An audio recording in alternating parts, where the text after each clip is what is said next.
I've got petrol on this hand and diesel on this other hand, and I'm going to set them on fire and see how each of them burns.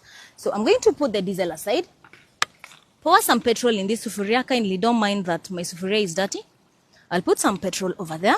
Then I'm going to use this stick, dip it slightly in petrol to ease the ignition process.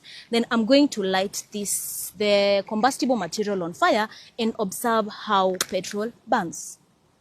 See, it's on fire. Now let's dip it into the petrol. Instant combustion. The petrol is really burning out and has burnt out really fast. Now let me get another combustible material and try out on the diesel.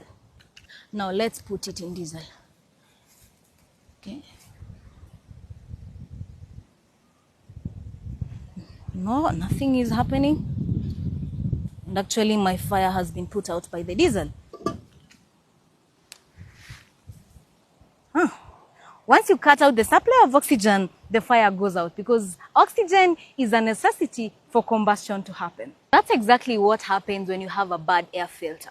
A bad air filter restricts airflow into your combustion chamber. And when airflow is restricted, it simply means that oxygen supply has been cut out and combustion will not happen as it should.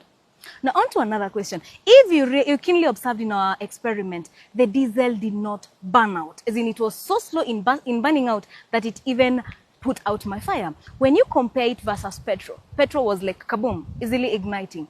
That is because diesel is not highly combustible, while petrol is highly combustible. And this one plays a very huge role how the petrol car and the diesel car operate in terms of combustion. However, I need you to understand that in my experiment, I've used liquid diesel.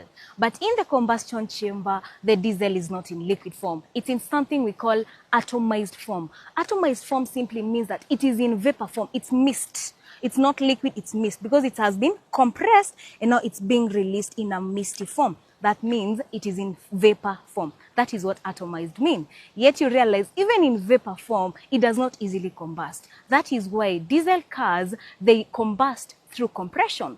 It's compressed to increase temperature and pressure to enable the diesel to self-combust.